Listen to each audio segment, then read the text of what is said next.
সালামু আলাইকুম। এসএসসি দাখিল পরীক্ষার্থী বন্ধুরা, তোমাদেরকে ইউনিক অনলাইন ক্লাসে স্বাগতম। তোমাদের জন্য আজকের ক্লাসটি হচ্ছে খুবই গুরুত্বপূর্ণ। যারা বিশেষ করে সেট অধ্যায়টা যাদের জন্য অনেক কঠিন লাগে এবং সেটের কিছুই যারা বুঝো না এবং হচ্ছে সেটের বেসিক ধারণাটা যাদের নাই, তাদের জন্য এই ক্লাসটি অত্যন্ত গুরুত্বপূর্ণ। আর প্রত্যেকটা অধ্যায়ের প্রত্যেকটা টপিকের তুমি যখন বেসিক বিষয়টা বুঝতে পারবে না, তখন কিন্তু তুমি অঙ্ক করতে গেলে কিন্তু অঙ্ক করতে পারবে না। তুমি যতই অঙ্ক শেখো না কেন, তোমার কিন্তু অঙ্ক শেখার মূল কনসেপ্ট বা অঙ্ক শেখার যেই একটা পদ্ধতি বা একটা যে সিস্টেম, ওটা কিন্তু তোমার মধ্যে থাকবে না। এই কারণে আমরা প্রথমে হচ্ছে বেসিকগুলো জানবো, তারপর হচ্ছে ওই অধ্যায়ের উপর এমসিকিউ ক্লাসগুলো করব, তারপর হচ্ছে আমরা সিকিউগুলো মানে সৃজনশীলগুলো সলভ করব। এইভাবে তোমার প্রস্তুতিটা মানে তোমাদের প্রস্তুতিটা খুব সুন্দর হবে এবং হচ্ছে তোমার শিখতে ও জানতে তোমার যেই মানে কি সুন্দর সিস্টেমটা ওটা তুমি ফলো করতেছো, এটা বলা হবে। তাহলে সেক্ষেত্রে তোমাদেরকে অবশ্যই প্রত্যেকটা অধ্যায়ের বেসিকটা জানা দরকার। এই কারণে তোমাদের জন্য আজকে নিয়ে আসছি গণিত দ্বিতীয় অধ্যায়ের তোমাদের দশম শ্রেণীর এসএসসি দাখিলের গণিত দ্বিতীয় অধ্যায়ের সেট ও ফাংশন। এই সেট ও ফাংশন এই অধ্যায়টা অনেকের জন্য অনেক কঠিন। আমরা কিন্তু বেসিক বিষয় শিখব। এখানে তোমাদের জন্য 10টা বিষয় লিখছি, আমরা একটু পরে আরও 10টা বিষয় লিখব। মোট 20টা বিষয় তোমাদেরকে শেখানো হবে। এখানে যা যা লিখছি সেটা হচ্ছে সেটের উৎপত্তি, সেটের উপাদান, সেট প্রকাশের পদ্ধতি, তালিকা পদ্ধতি, সেট গঠন পদ্ধতি, সসীম সেট, অসীম সেট, ফাঁকা সেট, সার্বিক সেট, শক্তি সেট, এগুলো আমরা এখন শিখব। তারপর আমরা আরও 10টা লিখব, সেগুলো শিখব। আশা করছি তোমরা সম্পূর্ণ ক্লাসটি দেখবে। অনেকে আছে কি ক্লাস একটু একটু করে দেখে টেনে টেনে দেখে, হ্যাঁ, তারা কিন্তু এই বিষয়টা জীবনেও বুঝতে পারবে না। তোমাকে যদি বুঝতে হলে তোমার সম্পূর্ণ ক্লাসটা মনোযোগ দিয়ে দেখতে হবে। তুমি মনোযোগ দিয়ে ক্লাসটা কয়েক মিনিট সময় নিয়ে মনোযোগ দিয়ে ক্লাসটা দেখো জাস্ট, তারপর তুমি বুঝতে পারবে এই সেট অধ্যায়টা কত সহজ। আজকের সেট অধ্যায়টা তোমাদের জন্য পানির মতো সহজ হয়ে যাবে। কিসের মতো? পানির মতো, একদম সহজ হয়ে যাবে ইনশাল্লাহ। আর প্রত্যেকটা ক্লাস তোমরা এমসিকিউ সিকিউ এগুলো কিভাবে পরীক্ষায় করবে, হ্যাঁ এগুলোতে তোমাদের যেভাবে প্রশ্ন আসুক না কেন সেগুলো তোমরা কিভাবে সলভ করবে, এই ক্লাসগুলো ধারাবাহিকভাবে তোমরা পেয়ে যাবে।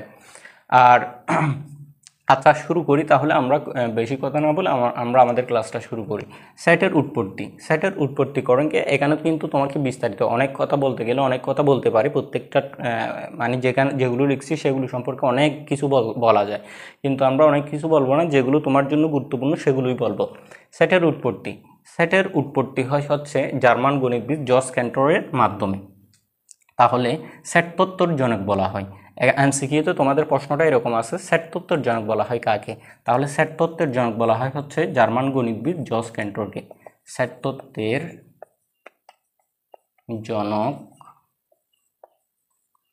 সেট তত্ত্বের আচ্ছা, সেট তত্ত্বের জনক বলা হয় জার্মান গণিতবিদ জর্জ ক্যান্টরকে। তাহলে সেট তত্ত্বের জনক বলা হয় জার্মান গণিতবিদ জস ক্যান্টর। ওনার মাধ্যমে মূলত সেটের উৎপত্তি হয়। উনি হচ্ছে অসীম সেট সম্পর্কে ধারণা প্রদান করেন এবং সেট সম্পর্কে তিনি যেই ধারণাটি প্রদান করেন ওটাকে বলা হয় সেট তত্ত্ব। এই কারণে ওনাকে বলা হয় সেট তত্ত্বের জনক। এতটুকু মনে রাখো। তাহলে সেট তত্ত্বের জনককে, সেট তত্ত্বের জনক হচ্ছে জার্মান গণিতবিদ, যার হাত ধরেই কিন্তু সেটের উৎপত্তি বা সেটের বিকাশ ঘটে। আচ্ছা, তারপর এখন আসি সেটের উপাদান। সেটের উপাদান বলা হয় কোনগুলোকে? একটি সেটের মধ্যেই যেই বস্তু বা সদস্যগুলো থাকে, যতগুলো বস্তু বা সদস্য থাকে, একটি সেটের মধ্যেই যতগুলো বস্তু বা সদস্য থাকে সেগুলোকে বলা হয় সেটের উপাদান। যেমন উদাহরণ দিয়ে যদি আমরা লিখি, এ সমান আমরা একটা সেট লিখলাম যেখানে আছে 1 2 3। হ্যাঁ, এ সমান আমরা একটা সেট লিখলাম, এখানে আছে কি 1 2 3। এই 1 2 3 এগুলো এক একটাকে বলা হয় উপাদান, ইংরেজিতে বলা হয় এলিমেন্ট। তাহলে সেটের উপাদান কি? এগুলোকে বলা হয় সেটের উপাদান। এখানে এ সেটের উপাদানগুলো কি কি? এখানে এ সেটের উপাদানগুলো হচ্ছে 1 2 3। হ্যাঁ, প্রত্যেকটা উপাদানকে কমা আকারে লেখা হয় এবং শুরুতেই সেকেন্ড ব্র্যাকেট শেষে সেকেন্ড ব্র্যাকেট দিতে হয়, তারপরে এটা একটা সেট হবে। ঠিক আছে, তাহলে সেটের উপাদান কি? সেটের উপাদানগুলো হচ্ছে এগুলো 1 2 3, কমা দিয়ে যে উপাদানগুলো লেখা হয়, যে বস্তু বা সদস্যগুলো থাকে একটি সেটের মধ্যে, সেগুলোকে বলা হয় সেটের উপাদান। তাহলে এখানে সেটের উপাদান কি? 1 2 3, এগুলো এক একটা হচ্ছে সেটের উপাদান। আশা করছি তোমরা বুঝতে পারছো। এখন আসো সেট প্রকাশের পদ্ধতি। সেট প্রকাশের পদ্ধতি হচ্ছে দুটি। সেট প্রকাশের পদ্ধতি কয়টি? দুটি। সেট প্রকাশের পদ্ধতি দুটি। সেট প্রকাশের পদ্ধতি দুটি কি কি এগুলো আমি লিখতেছি না। সেট প্রকাশের পদ্ধতি দুটিগুলো হচ্ছে কি কি? এক, তালিকা পদ্ধতি, দুই, সেট গঠন পদ্ধতি। এখন আমরা আসি তালিকা পদ্ধতি কি। তাহলে সেট প্রকাশের পদ্ধতি কয়টি? সেট প্রকাশের পদ্ধতি হচ্ছে দুটি। একটা হচ্ছে তালিকা পদ্ধতি, রোস্টার মেথড অথবা টেবুলার মেথড, আর একটা হচ্ছে সেট গঠন পদ্ধতি, যেটা হচ্ছে সেট বিল্ডার মেথড বা এটাকে আবার রুল মেথডও বলা হয়। কেন বলা হয় সেটা আমরা আস্তে আস্তে দেখতেছি। তালিকা পদ্ধতি সেটকে দুই ভাগে প্রকাশ করা যায়, একটা হচ্ছে তালিকা পদ্ধতি আর একটা সেট গঠন পদ্ধতি। তালিকা পদ্ধতিটা কি দেখো। তালিকা পদ্ধতিতে আমি এখানে লিখলাম হচ্ছে 1 1 2 3 4। হ্যাঁ, এখানে আমি একটা সেট লিখলাম যেখানে উপাদান আছে কি 1 2 3 4। এটাকে বলা হয় তালিকা পদ্ধতি। তালিকা পদ্ধতি কি? যে পদ্ধতিতে একটি সেটের উপাদানগুলো নির্দিষ্টভাবে উল্লেখ করা থাকে। আবারও বোঝার চেষ্টা করো, যে সেটের মধ্যেই উপাদানগুলো নির্দিষ্টভাবে উল্লেখ করা থাকে তাকে বলা হয় তালিকা পদ্ধতি। যেমন এখানে দেখো 1 2 3 4, এখানে 4 পর্যন্ত ডট ডট, এগুলো হচ্ছে স্বাভাবিক সংখ্যা। এখন স্বাভাবিক সংখ্যা কি, পূর্ণ সংখ্যা কি, এবং ধনাত্মক ঋণাত্মক সংখ্যা কি, মূলক সংখ্যা কি, অমূলক সংখ্যা কি, এগুলো সম্পর্কে তোমার জানতে হলে কিন্তু তোমার প্রথম অধ্যায়ের যে ক্লাসগুলো নিছি সেগুলো দেখতে হবে। কারণ হচ্ছে এই বিষয়গুলো কিন্তু এই অধ্যায়ের মধ্যে আসবে। তো এগুলো তো এই অধ্যায়ের পড়া না, এটা তো সেট রূপান্তরের ক্লাস। তো তোমার স্বাভাবিক সংখ্যা কি, পূর্ণ সংখ্যা কি, ধনাত্মক ঋণাত্মক সংখ্যা কি, এগুলো জানতে হলে তোমার প্রথম অধ্যায়টা ভালো করে পড়তে হবে। একটা অধ্যায়ের সাথে কিন্তু আরেকটা অধ্যায়ের খুব গভীর গুরুত্বপূর্ণ মানে কি তোমার সম্পর্ক থাকে। তাহলে ওইগুলো তোমাকে ভালো করে দেখতে হবে। এ সমান 1 2 3 4, এগুলো হচ্ছে প্রত্যেকটা উপাদান অ্যাসেটের, এবং এটা নির্দিষ্টভাবে উল্লেখ আছে এখানে কত 4 পর্যন্ত, এবং এরপরে অনেকগুলো স্বাভাবিক সংখ্যা। এই স্বাভাবিক সংখ্যাগুলো এখানে কি আছে নির্দিষ্টভাবে উল্লেখ করা থাকলে সেগুলো হচ্ছে তালিকা পদ্ধতি। আর সেট গঠন পদ্ধতি কি? সেট গঠন পদ্ধতির মধ্যে হচ্ছে নির্দিষ্টভাবে উল্লেখ না থেকে এখানে যেই স্বাভাবিক সংখ্যা 4 পর্যন্ত, কতগুলো স্বাভাবিক সংখ্যা এখানে আমরা জানি না, তাহলে এই স্বাভাবিক সংখ্যাগুলো এভাবে নির্দিষ্ট আকারে না থেকে এখানে সেট গঠন পদ্ধতিতে কি থাকবে? এক্স যেন এক্স স্বাভাবিক সংখ্যা, এই দেখো এখানে কিন্তু নির্দিষ্টভাবে উল্লেখ আছে, এটাতে নির্দিষ্টভাবে উল্লেখ আছে, এটাতে নির্দিষ্টভাবে উল্লেখ নাই, জাস্ট একটা শর্ত ধরে দিয়েছে স্বাভাবিক সংখ্যা।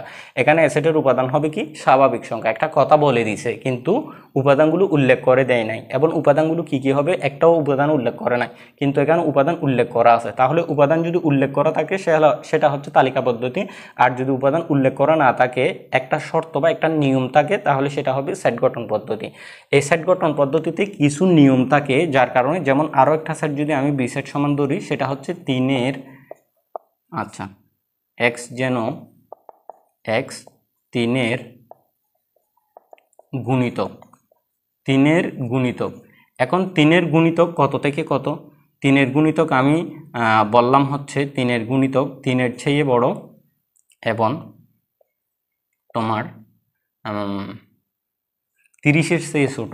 তাহলে 30 চেয়ে ছোট এবং 3 চেয়ে বড় সেই 3 গুণিতকগুলোকে তোমাদেরকে এখানে লিখতে বলছি। তাহলে এখানে একটা নিয়ম ধরে দিছি না, এখানে একটা শর্ত ধরে দিছি না, এই কারণে সেট গঠন পদ্ধতিকে রুল মেথডও বলা হয়।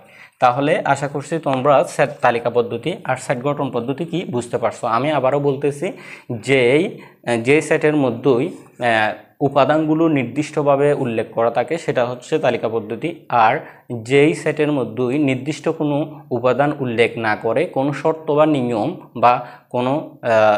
বা নিয়ম উল্লেখ করা থাকে সেটাই হচ্ছে সেট গঠন পদ্ধতি।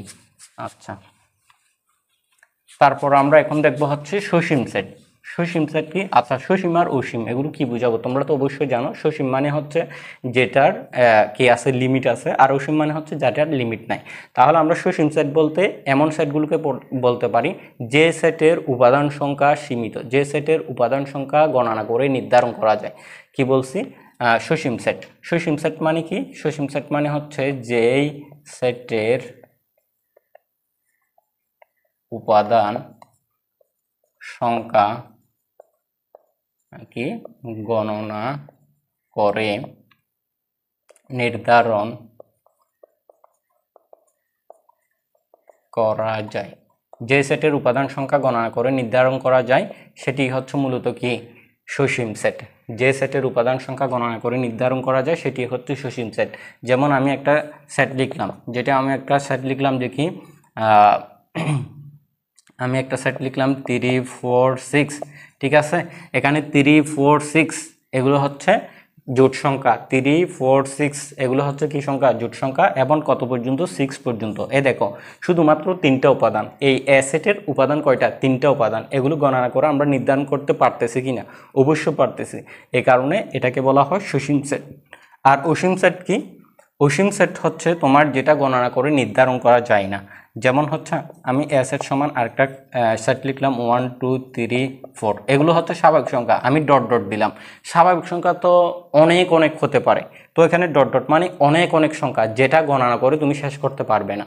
এখানে কিন্তু নির্দিষ্ট করে দেওয়া নাই এত থেকে এত, মানে এত পর্যন্ত নির্দিষ্ট করে এখানে উল্লেখ করা নাই। এখানে ডট ডট দিছে মানে অনেকগুলো সংখ্যা, মানে যেই সেটের উপাদান সংখ্যা গণনা করে নির্ধারণ করা যায় না সেটাই হচ্ছে অসীম সেট।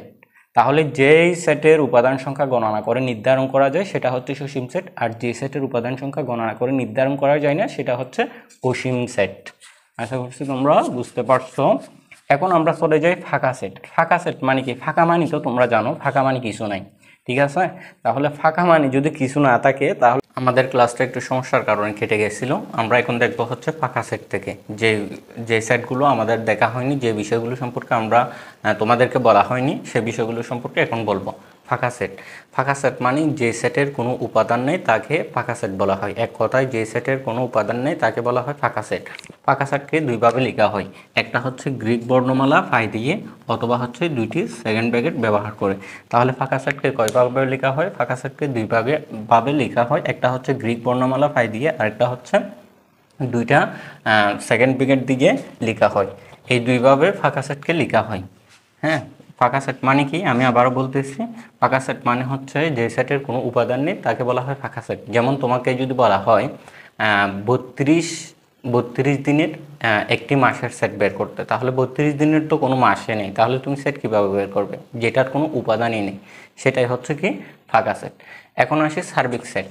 ফাঁকা সেট শেষ, এখন আসি সার্বিক সেট। সার্বিক সেট মানে হচ্ছে কি? সার্বিক সেট মানে হচ্ছে একটি সেট থেকে যতগুলো সেট গঠন করা যায় সেই গঠনকৃত সেটের প্রথম উক্ত সেটটাকে বলা হয় সার্বিক সেট। যেমন সার্বিক সেটকে প্রকাশ করা হয় ইংরেজি বড় হাতের বর্ণ ইউ দ্বারা। তাহলে ইউ সমান আমি যদি একটা সার্বিক সেট নিই সেটা হচ্ছে কি 1 2 3 4 5, আমি একটা বড় হাতের ইউ দিয়ে একটা সার্বিক সেট নিলাম। সার্বিক সেটকে প্রকাশ করা হয় কি দিয়ে? বড় হাতের ইউ দিয়ে। এখন এই সার্বিক সেট থেকে আমি দুইটা সেট গঠন করব, একটা হচ্ছে এ সেট আর একটা হচ্ছে বি সেট। এখন এ সেটের মধ্যে আমি এখান থেকে উপাদান নিলাম 1 2 3, আর বি সেটের জন্য আমি এখান থেকে উপাদান নিলাম 3 4 5। এই দেখো এই একটা সেট থেকে এই ইউ মানে কি? এটা সার্বিক সেট। এই একটা সেট থেকে যে আমি দুইটা সেট গঠন করছি, এই গঠনকৃত সেটের সার্বিক সেট বলা হয় এটাকে। এই গঠনকৃত সেটের সার্বিক সেট বলা হয় এটাকে, কারণ এই সেট থেকে তো এই সেটের উপাদানগুলো নিয়েই তো আমি দুইটা সেট গঠন করছি, তাই না? এই কারণে এই দুইটা সেটের সার্বিক সেট বলা হয় এটাকে। তাহলে সার্বিক সেট মানে কি? একটা সেটের উপাদান থেকে যতগুলো সেট গঠন করা যায় সেই সেটগুলোর প্রথমোক্ত, এই প্রথমোক্ত সেটটা, সেই প্রথমোক্ত সেটকে বলা হয় সার্বিক সেট। তাহলে এখন আমরা সার্বিক সেট বুঝতে পারছো আশা করি। এখন আমরা দেখবো হচ্ছে উপসেট। উপসেট কি? একটা সেট থেকে যতগুলো সেট যতগুলো সেটের উপাদান একটা সেটের উপাদান থেকে যতগুলো সেট গঠন করা যায় ফাঁকা সেট সহ, সেই সেটগুলোকে আমরা বলবো উপসেট। তাহলে দেখো, একটা সেটের উপাদান থেকে যতগুলো সেটের একটা সেটের উপাদান থেকে যতগুলো সেট গঠন করা যায় সেই সেটগুলোকে বলা হয় উপসেট। আচ্ছা দেখো, তোমরা এ সেটের এখানে উপাদান আছে তিনটা। এই তিনটা উপাদান যদি এ সেটের উপাদান যদি তিনটা হয়, তাহলে আমরা উপসেট কয়টা হবে সেটা বের করব কোন সূত্রে? এই সূত্রের মাধ্যমে, 2n। এখানে n মানে কি? এখানে n মানে হচ্ছে উপাদান সংখ্যা। তাহলে এ সেটের উপাদান সংখ্যা কয়টি? এ সেটের উপাদান সংখ্যা 3টি। এই কারণে 2 এর উপর কত হয়েছে? কিউব হয়েছে। 2কে কিউব করলে কত হয়? 8 হয়। এর মানে এই এ সেটের উপসেট হবে কয়টা? 8টা। এই এ সেটের উপসেট হবে কয়টা?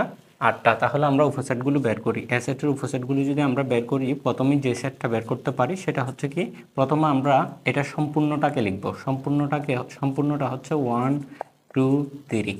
হ্যাঁ, সম্পূর্ণটা লেখার পরে আমরা এখন দুইটা করে লিখব। তাহলে উপসেট বের করার সূত্র হচ্ছে 2n। n মানে হচ্ছে উপাদান সংখ্যা, তাহলে 2 এখানে উপাদান সংখ্যা কয়টি? 3টি। তাহলে 2 কিউব মানে হবে 8।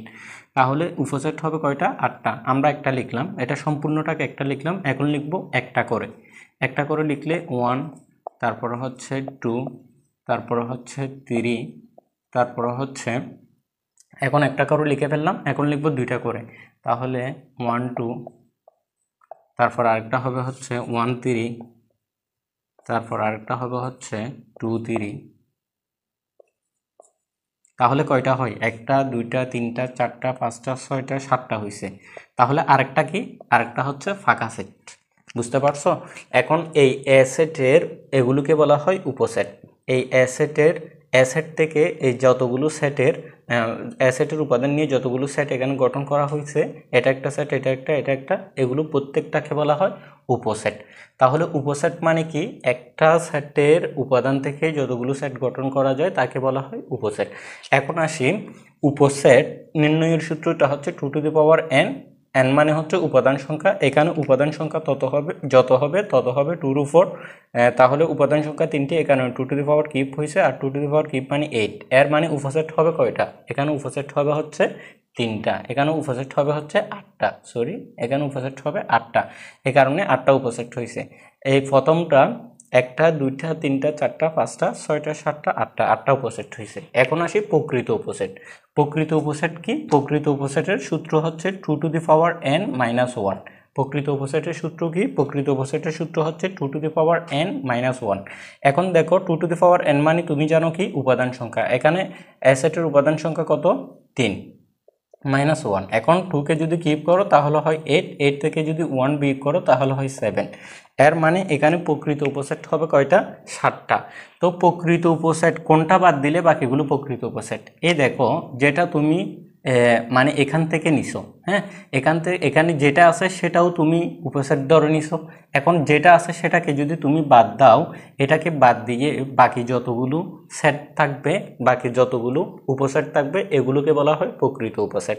তাহলে উপসেট মানে হচ্ছে 2n, আর প্রকৃত উপসেট মানে হচ্ছে 2n - 1। এটাই হচ্ছে প্রকৃত উপসেটের সেট। মানে উপসেট যতটা হবে তার থেকে একটা কম হবে হচ্ছে প্রকৃত উপসেট। আশা করছি তোমরা উপসেট এবং প্রকৃত উপসেট বুঝতে পারছো। এখন আসি শক্তি সেট। এটাও তোমাদেরকে বুঝাই দিই। শক্তি সেট মানে এখানে এটা এ সেট আছে, তাই না? এখানে এ সেটের উপাদান আছে কি? 1 2 3। এই এ সেটটাকে তোমাকে যদি বলা হয় ফি অফ এ বের করতে, কি বের করতে বলা হলো? ফি অফ এ বের করতে। ফি মানে হচ্ছে পাওয়ার, ঠিক আছে? শক্তি সেটের ইংরেজি হচ্ছে পাওয়ার সেট। ফি অফ এ বের করতে বললে তুমি যেই সেটগুলো বের করবে, যেই উপসেটগুলো, একটা সেট থেকে যতগুলো উপসেট বের হয় সেই উপসেটগুলোকে এই সেটের পাওয়ার সেট বলা হয়। মানে যেগুলোকে তুমি উপসেট বলতেছো সেগুলোকে কি বলা হয়? পাওয়ার সেট বলা হয়। যেমন ফি অফ এ বের করতে বললে তুমি বের করবে এইগুলো। ফি অফ এ এর মান হবে কোনগুলো? এই 8টা উপসেটগুলো। ফি অফ এ এর মান হবে কোনগুলো? এই 8টা উপসেটগুলো। তাহলে উপসেট বের করার সূত্র হচ্ছে 2n। প্রকৃত উপসেট বের করার সূত্র হচ্ছে 2n - 1। আর হচ্ছে পাওয়ার সেট বা শক্তি সেট হচ্ছে কি? যেগুলো তুমি উপসেট বের করতেছো এগুলো। একটা সেট থেকে যতগুলো উপসেট বের করা যায় সেই উপসেটগুলোকে বলা হয় কি? পাওয়ার সেট বা শক্তি সেট। আশা করছি তোমরা এই তিনটা বুঝতে পারছো, উপসেট, প্রকৃত উপসেট, শক্তি সেট। আমরা এখন দেখব হচ্ছে ফুরুক সেট। ফুরুক সেট কি? সার্বিক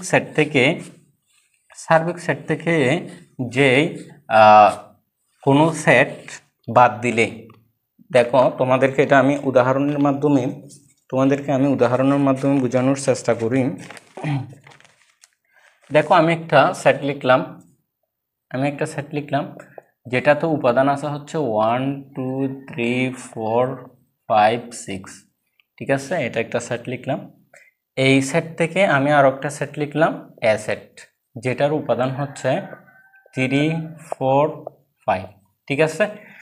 আমি এখানে দুইটা সেট লিখছি, একটা হচ্ছে সার্বিক সেট যেটা হচ্ছে 1 2 3 4 5 6, আর একটা হচ্ছে এ সেট। এখান থেকেই যে সেটটা লিখছি এটা হচ্ছে 3 4 5। এখানে আমি দুইটা সেট লিখছি। এখন দেখো এই সেট থেকে এখন তোমাকে বের করতে বলছে এ এর ফুরুক সেট। এটা মানে হচ্ছে ফুরুক সেট, আর এটা মানে হচ্ছে এ কমপ্লিমেন্ট। দুইটা বের করার নিয়ম কিন্তু দুইটা কিন্তু একই, ঠিক আছে? এটাকে বলা হয় এ ফুরুক সেট, এটাকে বলা হয় এ কমপ্লিমেন্ট। তাহলে এগুলোকে কিভাবে তুমি বের করবে? তোমাকে এরকম দুইটা সেট দেওয়া আছে, এ সেটের কমপ্লিমেন্ট বা এ সেটের ফুরুক বের করতে বলছে। তাহলে কিভাবে বের করবে? দুইটা বের করার নিয়ম কিন্তু একই। কিভাবে বের করবে? এর ফুরুক সেট মানে হচ্ছে সার্বিক সেট বাদ এ সেট। তাহলে সার্বিক সেটের উপাদান কি কি আছে? সার্বিক সেটের উপাদান আছে হচ্ছে এগুলো 1 2 3 4 5 6, ঠিক আছে? এগুলো বাদ দিতে হবে কি সেট? এ সেট। তাহলে এ সেটের উপাদান আছে কি 3 4 5, ঠিক আছে?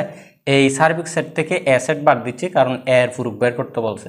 আর যদি বি সেট থাকতো তাহলে বি ফুরুক যদি বের করতে বলতো তাহলে এই সার্বিক সেট থেকে বি ফুরুক বাদ দিত।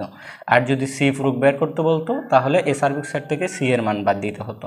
তাহলে এই এ ফুরুক বের করার নিয়ম হচ্ছে সার্বিক সেট থেকে এ সেটের উপাদানগুলো বাদ দিচ্ছি। তাহলে এখানে 3 4 5, তাহলে 3 4 5 যদি বাদ যায় আর কি থাকে? আর থাকে হচ্ছে 1 2 6, আর থাকে কি 1 2 6। এটাই হচ্ছে ফুরুক সেট বা এ কমপ্লিমেন্ট। দুইটাই কিন্তু বের করার নিয়ম একই। আশা করছি তোমরা এটাও বুঝতে পারছো। যদি বুঝতে না পারো তাহলে সমস্যা নাই, তোমরা কমেন্ট করে জানাবে অবশ্যই কি বুঝতে পারো নাই, অথবা আমাদের ইউনিক অনলাইন ক্লাসের যেই একটা ফেসবুক গ্রুপ আছে ওটাতে পোস্ট করে তোমরা জানাবে তোমরা কি বুঝতে পারো নাই, তোমাদের কি সমস্যা, সব কিছু তোমরা ওটাতে পোস্ট করে জানাতে পারবে। তারপর হচ্ছে ফুরুক সেট গেল। সেটের অন্তর। অন্তর মানে কি কে বলতে পারবে? অন্তর মানে হচ্ছে বিয়োগ। অন্তর মানে কি? বিয়োগ, অথবা অন্তর মানে হচ্ছে বাদ দেওয়া, ঠিক আছে? আমি দুইটা সেট লিখতেছি। একটা হচ্ছে 3 4 5 6, ঠিক আছে? আর একটা বি সেট লিখলাম যেটা হচ্ছে 4 5, যেটার উপাদান হচ্ছে 4 5। এখন তোমাকে বলতেছে সেটের অন্তর। সেটের অন্তরটা কি? একটা সেটের উপাদান থেকে আরেকটি সেটের উপাদান বাদ দেওয়ার পর বাদ দেওয়া, এটাকে সেটের অন্তর বলা হয়। যেমন এ সেট থেকে যদি তোমাকে বলা হয় বি সেট কি দিতে? বাদ দিতে। বাদ দেওয়া এই জিনিসটা দুইভাবে লেখা হয় সেটের ক্ষেত্রে। একটা হচ্ছে মাইনাস দিয়ে লেখা হয়, আর একটা হচ্ছে এটা, মানে বাদ দেওয়ার ক্ষেত্রে এই দুটো জিনিস দিয়ে লেখা হয়। তাহলে এর মান যদি এখানে আমি বসাই তাহলে হয় 3 4 5 6, বাদ যাবে কিসের মান? বি এর মান। বি এর মান আছে 4 5। তাহলে দেখো এখানে যদি আমি এই এর মান থেকে বি এর মানটা বাদ দিই তাহলে 4 5 যদি বাদ যায় আর কি থাকে? 3 6। এটাকেই বলা হয় কি? এটাকে বলা হয় সেটের অন্তর। এটাকে বলা হয় সেটের অন্তর। একটা সেট থেকে একটা সেটের উপাদান থেকে আরেকটা সেটের উপাদান কি করা? বাদ দেওয়া। যেগুলো মিল থাকে সেগুলো বাদ দেওয়া। বাদ দেওয়ার পর যেটা হয় সেটাকে বলা হয় সেটের অন্তর, ঠিক আছে? আশা করছি এটাও তোমরা বুঝতে পারছো। তারপরে দেখো সংযোগ সেট। সংযোগ সেট কি?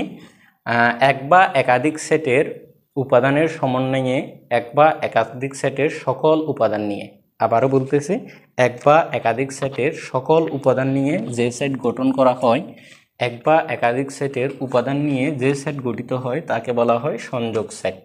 যেমন সংযোগ সেট মানে আমরা যদি এ সমান একটা সেট লিখি 1 2 3, আর বি সমান যদি আরও একটা সেট লিখি আমরা 4 5, তাহলে তোমাকে বলা হচ্ছে আচ্ছা সংযোগ সেটকে প্রকাশ করা হয় ইউ, হ্যাঁ, ইংরেজি লেটার ইউর মতো করে এটা দিয়ে সংযোগ সেটকে প্রকাশ করা হয়। তাহলে তোমাকে যদি বলা হয় এ সংযোগ সেট বি, এটা যদি বের করতে বলে তাহলে কি করবে? যেটা বলছিলাম এক বা একাধিক সেটের সকল উপাদান নিয়ে তৈরি সেটকে কি বলা হয়? সংযোগ সেট। যেমন এখানে এর জায়গায় এর মানটা যদি বসাই, এর মান কি আছে? 1 2 3 আছে। সংযোগ সেট, আচ্ছা, সংযোগ সেট বি এর মান কি দেওয়া আছে? বি এর মান আছে হচ্ছে 4 5। তাহলে দেখো এখানে কিন্তু সকল উপাদানগুলো হবে, কিন্তু একটা উপাদান তুমি দুইবার লিখতে পারবে না। সেটের ক্ষেত্রে একটা উপাদান তুমি কখনো দুইবার লিখতে পারবে না, যেখানে থাকুক, দুইবার থাকুক, তিনবার থাকুক, কিন্তু লিখতে হবে কয়বার? একবার। তাহলে এখানে সংযোগ সেট মানে সকল উপাদান নিয়ে গঠিত সেটকে হচ্ছে সংযোগ সেট বলে। তাহলে এখানে সকল উপাদান হবে। সকল উপাদানগুলো কি কি? 1 2 3 4 5। এই দেখো এ সংযোগ সেট বি বের করছি, এখানে সকল উপাদানগুলো আমি লিখে নিছি। এটাকে বলা হয় সংযোগ সেট। এটাও তোমরা বুঝতে পারছো আশা করি। তারপর দেখো সংযোগ সেটের পর আছে স্যাডো সেট। স্যাডো সেট মানে কি? স্যাডো সেট মানে হচ্ছে একটা সেট থেকে আরেকটা সেটের দুইটা সেটের মধ্যেই সাধারণ উপাদান নিয়ে গঠিত সেটকে বলা হয় স্যাডো সেট। স্যাডো সেট কি? তাহলে দুইটা সেটের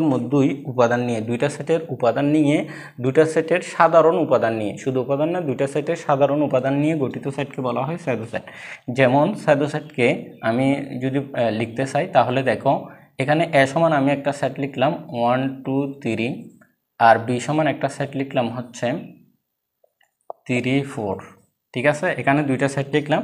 এখন আমি বের করতে চাচ্ছি এ স্যাডো সেট বি। স্যাডো সেটকে প্রকাশ করা হয় এইভাবে, মানে কাপকে উল্টাই দিলে যে এরকম, ইউকে উল্টাই দিলে যে এরকম, ওই রকম। ঠিক আছে, এখন এ স্যাডো সেট বি, এটা যদি আমি বের করতে চাই, এর উপাদানটা বসাই। এর উপাদান কি? 1 2 3। আর স্যাডো সেট বি, বির উপাদান কি? বির উপাদান আছে হচ্ছে 3 4। বির উপাদান আছে 3 4। এখন স্যাডো সেট মানে কি বলছি? দুইটা সেটের মধ্যেই সাধারণ উপাদানগুলো, সাধারণ মানে মিল, সাধারণ মানে কি? মিল উপাদানগুলো। এখানে মিল কি আছে বলো তো? এখানে মিল আছে দুইটা উপাদান, দুইটা সেটের মধ্যে মিল আছে শুধুমাত্র 3। এই কারণে এ স্যাডো সেট বি এর উপাদান হবে কি? 3। আশা করি তোমরা এটা বুঝতে পারছো। স্যাডো সেট মানে কি? দুইটা সেটের উপাদানের মধ্যে যেটা মিল হবে সেটাই হবে, এটাই হচ্ছে স্যাডো সেট। তাহলে স্যাডো সেট গেল। এখন আসি নিঃশেষ সেট। কি সেট? নিঃশেষ সেট। নিঃশেষ সেট মানে কি? নিঃশেষ সেট মানে হচ্ছে দুইটা সেটের উপাদানের মধ্যেই কোনো সেটের উপাদান যদি মিল না পাও, তাহলে সেক্ষেত্রে আমরা এটাকে বলবো কি? নিঃশেষ সেট। যেমন আমি এখন তোমাদেরকে যেটা দেখাইছিলাম সেটা হচ্ছে আমি এখানে ধরে নিলাম হচ্ছে বি সেট সমান 5 6। ঠিক আছে, এ সেট সমান 1 2 3 আর বি সেট সমান 5 6। এখন হচ্ছে তোমাকে বের করতে বলা হলো এ স্যাডো সেট বি। তাহলে তুমি কি বের করবে? এর জায়গায় এর মানটা লিখবা 1 2 3, স্যাডো সেট বির জায়গায় বির মানটা লিখতে হবে। বি সমান কি আছে? 5 6। তাহলে তুমি দেখো এখানে এইগুলো, এই উপাদান আর এই উপাদানের মধ্যে কোনো উপাদান মিল আছে? মিল নাই। এখানে 5 6 আছে, এখানে 5 6 আছে? নাই। তাহলে কোনো উপাদান মিল না থাকলে কি হবে? ফাঁকা সেট হবে। এই যে কোনো উপাদান মিল না পাওয়ার কারণে ফাঁকা সেট হলো, এটাকে বলা হয় নিঃশেষ সেট। এটাকে কি বলা হয়? নিঃশেষ সেট। আচ্ছা, যারা বুঝতেছো না তারা হচ্ছে টেনে টেনে বারবার ক্লাসটা শুরু থেকে দেখার চেষ্টা করবে। তারপরেও যদি না বুঝো, তাহলে যেটা বলতেছি, আমাদের ইউনিক অনলাইন ক্লাসের যে গ্রুপটা আছে ওখানে তুমি পোস্ট করতে পারবে, তোমার যাবতীয় সব সমস্যা তুমি শেয়ার করতে পারবে, আমরা ওটার উপর সমাধান করে দিব ইনশাল্লাহ। তারপর দেখো ক্রমজোট। ক্রমজোটটা কি? ক্রমজোটের সংখ্যাটা তোমরা একটু লিখে নাও, কারণ হচ্ছে এটা তোমাদের জন্য একটু সমস্যা হয়ে যেতে পারে। এই কারণে তোমরা একটু ক্রমজোটের সংখ্যাটা লিখে নাও। উপাদানের মাঝে কোনটি প্রথম অবস্থানে, লিখে নাও একটু, উপাদানের মাঝে কোনটি প্রথম অবস্থানে এবং কোনটি দ্বিতীয় অবস্থানে থাকবে। প্রথম অবস্থানে এবং কোনটি দ্বিতীয় অবস্থানে থাকবে তা নির্দিষ্ট করে জোড়া আকারে অবস্থানে থাকবে তা নির্দিষ্ট করে জোড়া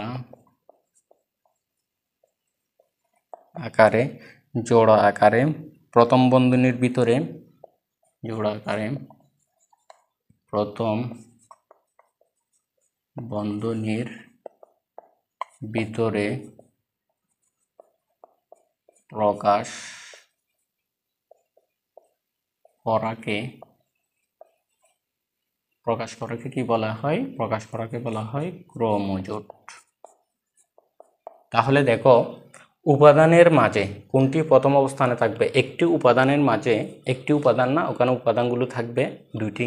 একটি ক্রমজোড়ের মধ্যে দুইটি উপাদান থাকবে, উপাদানগুলোর মাঝে কোনটি প্রথম অবস্থানে থাকবে আর কোনটি দ্বিতীয় অবস্থানে থাকবে তা নির্দিষ্ট করে জোড়া আকারে প্রথম বন্ধনীর ভিতরে প্রকাশ করাকে ক্রমজোট বলা হয়। উদাহরণস্বরূপ আমি যদি তোমাদেরকে বলি এ বি, এই যে প্রথম ব্র্যাকেট দিয়ে আমি এই দুটো উপাদানকে কি করছি? কমা দিয়ে লিখছি। এটা একটা কি? ক্রমজোট। এখানে প্রথম অবস্থানে প্রথম উপাদান হিসেবে আছে এ, আর দ্বিতীয় অবস্থানে উপাদান হিসেবে আছে হচ্ছে কি? বি। তাহলে কোনটা প্রথম অবস্থানে বসবে, কোনটা দ্বিতীয় অবস্থানে বসবে, এবং প্রথম ব্র্যাকেট দিয়ে কমা দিয়ে ভিতরে আবদ্ধ করে লেখাকে কি বলা হয়? ক্রমজোট বলা হয়। এটাকে বলা হয় ক্রমজোট। তাহলে উপাদানের মাঝে কোনটি প্রথম অবস্থানে বসবে, কোনটি দ্বিতীয় অবস্থানে থাকবে তার নির্দিষ্ট করে জোড়া আকার প্রথম বন্ধনীর ভিতরে প্রকাশ করাকে কি বলবো? আমরা ক্রমজোট বলবো। আশা করছি ক্রমজোট কি এটাও তোমরা বুঝতে পারছো। এখন আসে কার্তেশীয় গুণজ। কার্তেশীয় গুণজ কি? কার্তেশীয় গুণজ মানে হচ্ছে প্রথম উপাদানের সাথে প্রথম উপাদান ক্রমজোটের প্রথম উপাদানের সাথে প্রথম উপাদান এবং দ্বিতীয় উপাদানের সাথে দ্বিতীয় উপাদান গুণ হওয়া, মানে জোড়ায় আকারে প্রকাশ করা, এটাকে বলা হয় কার্তেশীয় গুণজ। যেমন তোমাদেরকে যদি আমি এখন করাই তাহলে তোমরা বুঝতে পারবে। এ সমান আমি একটা সেট নিলাম হচ্ছে 3 4, আর বি সমান আমি একটা সেট নিলাম হচ্ছে 5 6। ঠিক আছে, দুইটা আমি সেট নিলাম, একটা হচ্ছে এ সেট আর একটা হচ্ছে বি সেট। এখন এ সেটের আমি তোমাকে বের করতে বলা হলো এ কার্তেশীয় গুণজ বি, মানে এক, এখানে যেটাকে আমরা হচ্ছে গুণ বলে থাকি এটাকে সেটের ভাষা বলা হয় কার্তেশীয় গুণজ। ঠিক আছে, তাহলে তোমাকে বের করতে বলা হলো এ কার্তেশীয় গুণজ বি। তাহলে সেক্ষেত্রে তুমি কিভাবে বের করবে? দেখো, তুমি বের করবে হচ্ছে প্রথমে এর উপাদানগুলো লিখি। এর উপাদান কি আছে? 3 4, মাঝখানে কি হবে? কার্তেশীয় গুণজ। তারপর আছে বি এর উপাদান কি আছে? 5 6। তাহলে কার্তেশীয় গুণজ করলে কি কি হবে? দেখো, একটা হবে 3 5, তারপর হবে আরেকটা হবে 3 সাথে 6। এই দেখো জোড়ায় লিখতেছি। প্রথমে 3 দিয়ে এই দুটাকে গুণ করতে হবে, তারপর 4 দিয়ে এই দুটাকে গুণ, না এভাবে লিখতে হবে জোড়ায়। প্রথমে 3 দিয়ে 5কে হলে 3 5, তারপর 3 দিয়ে 6কে হলে 3 6, তারপর 4 দিয়ে এই দুটাকে লিখো। তাহলে সেক্ষেত্রে হবে 4 5, তারপর হবে হচ্ছে 4 6 4 4 6। তাহলে 4 6 যদি হয় তাহলে হয়ে গেল। এটাই হচ্ছে, আর শুরুতে সেকেন্ড ব্র্যাকেট, শেষে সেকেন্ড ব্র্যাকেট হবে। এটাই হচ্ছে কার্তেশীয় গুণজ। এটাকে বলা হয় কার্তেশীয় গুণজ। তাহলে দুইটা সেটের উপাদানগুলোকে জোড়ায় আকারে লেখা। এই 3 5, তারপর হচ্ছে 3 6, একটা শেষ, তারপর হচ্ছে 4 5, তারপর হচ্ছে 4 6। এইটাকে বলা হয় কার্তেশীয় গুণজ। এটাকে বলা হয় কি? কার্তেশীয় গুণজ। এখন আমরা আসি কার্তেশীয় গুণজের পর কি আছে? সর্বশেষ যেটা আছে সেটা হচ্ছে কি? ব্যঞ্চিত্র। সর্বশেষ যেটা আছে সেটা হচ্ছে কি? ব্যঞ্চিত্র। ব্যঞ্চিত্রটা কি? ব্যঞ্চিত্রের জনককে প্রথমে সেটা জানতে হবে, কারণ এটা এমসিকিউতে আসে তোমাদের পরীক্ষায়। ব্যঞ্চিত্রের জনক হচ্ছে জন বেন। এটা একটু লিখে নাও। ব্যঞ্চিত্রের জনক হচ্ছে জন বেন। ব্যঞ্চিত্রটা কি তোমাদেরকে একটু করে দেখাই। তোমরা হচ্ছে এমসিকিউ ক্লাস এবং হচ্ছে সিকিউ ক্লাস তোমাদেরকে যখন করাবো তখন হচ্ছে তোমরা এটা সম্পর্কে বিস্তারিত জানতে পারবে। এখানে প্রত্যেকটা বিষয় সম্পর্কে তুমি বিস্তারিত জানতে পারবে যখন সিকিউ আর এমসিকিউ করাবো। এটা হচ্ছে বেসিক ক্লাস বিদায়, এখানে তোমাদেরকে আমি পূর্ণাঙ্গভাবে সব কিছু একদম বলে দিচ্ছি না। ঠিক আছে, বাকি অংশগুলো তোমরা হচ্ছে যখন সিকিউ আর এমসিকিউ সলভ করবে তখন হচ্ছে জানতে পারবে। তাহলে ব্যঞ্চিত্রের জনক হচ্ছে কে? জন বেন। এখন ব্যঞ্চিত্রটা কি একটু তোমাদেরকে যদি আমি দেখাই। এ সমান আমি একটা সেট লিখলাম হচ্ছে কি 1 2 3। ঠিক আছে, বি সমান আমি আরও একটা সেট লিখলাম, সেটা হচ্ছে কি 3 4 5। ঠিক আছে, এখন এই দুটো সেটকে যদি তোমাকে ব্যঞ্চিত্রে প্রকাশ করতে বলে তাহলে ব্যঞ্চিত্রে যেটার মধ্যে প্রকাশ করা হয় সেটাকে একটা আয়তাকার ক্ষেত্রে ধরা হয় এবং তারপর হচ্ছে এটাকে তুমি সার্বিক সেট ইউ দ্বারা প্রকাশ করতে পারো। আর এখানে যেহেতু সেট কয়টা, দুইটা, একটা হচ্ছে এ সেট একটা বি সেট, এই কারণে দুইটা কি নিতে পারো, দুইটা হচ্ছে তোমার একটা এ সেট নিতে হবে আরেকটা হচ্ছে বি সেট। এখন এ সেটের উপাদানগুলো কি কি দেখো, এ সেটের উপাদানগুলো হচ্ছে 1 2 3 আর বি সেটের উপাদানগুলো হচ্ছে 3 4 5।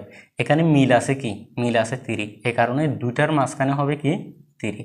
আর এ সেটের উপাদান আর কি থাকে 1 2, ঠিক আছে 1 এবং 2। আর বি সেটের উপাদান থাকে কি 4 5। তাহলে আশা করি বুঝতে পারছো, এটাই হচ্ছে ভেন চিত্র। বিস্তারিত তোমাদেরকে বলা হবে এমসিকিউ এবং সিকিউ করানোর সময়। আচ্ছা ঠিক আছে, তাহলে আজকের ক্লাস এতটুকুই। তোমাদেরকে একটা বিষয় বলে রাখি, সেটা হচ্ছে যে তোমাদের জন্য আমরা একটা এই তোমাদের জন্য যেই আমাদের যে গ্রুপটা আছে, আমাদের ফেসবুক গ্রুপ, সেটা হচ্ছে ইউনিক অনলাইন ক্লাস। এই গ্রুপের লিঙ্কটা তোমাদের ডেসক্রিপশনে দেওয়া থাকবে। এটাতে তোমরা হচ্ছে সকল ধরনের তোমাদের সমস্যার পোস্টগুলো করতে পারবে। তুমি এখানে কী কী বুঝতে পারো না, তোমার জন্য কী কী বিষয় কঠিন, হ্যাঁ, সকল বিষয়ে সবসময় আমাদের শিক্ষকরা এখানে আছে। তোমরা হচ্ছে এখানে হচ্ছে পোস্ট করতে পারবে, তোমাদের সমস্যাগুলো তোমরা তুলে ধরতে পারবে, হ্যাঁ। আর তুমি কি জানতে চাও, কিভাবে পড়তে চাও, তোমাদের প্রস্তুতি কীভাবে নিবে, তোমার যদি যত সাজেশন লাগে, তুমি যদি কোনো কোর্সে ভর্তি হতে চাও, তাহলে এখানে তুমি পোস্ট করতে পারো, অথবা আমাদের সাথে যোগাযোগ করতে পারো হচ্ছে আমাদের হোয়াটসঅ্যাপ নাম্বারে। আমাদের হোয়াটসঅ্যাপ নাম্বারটা হচ্ছে 0186154981। ঠিক আছে, এই নাম্বারে হচ্ছে তুমি মেসেজ করে আমাদের সম্পর্কে বিস্তারিত জানতে পারো, কোর্সে ভর্তি হতে পারো, এবং যত ধরনের সাজেশন লাগবে এই নাম্বারে কল করে তুমি সাজেশনগুলো সংগ্রহ করতে পারো। এবং আমাদের এটাতে ফ্রিতে আমাদের এই ফ্রি প্রাইভেট গ্রুপে তুমি চাইলে যুক্ত হতে পারো। সবাই ভালো থাকবে, সুস্থ থাকবে, আসসালামু আলাইকুম।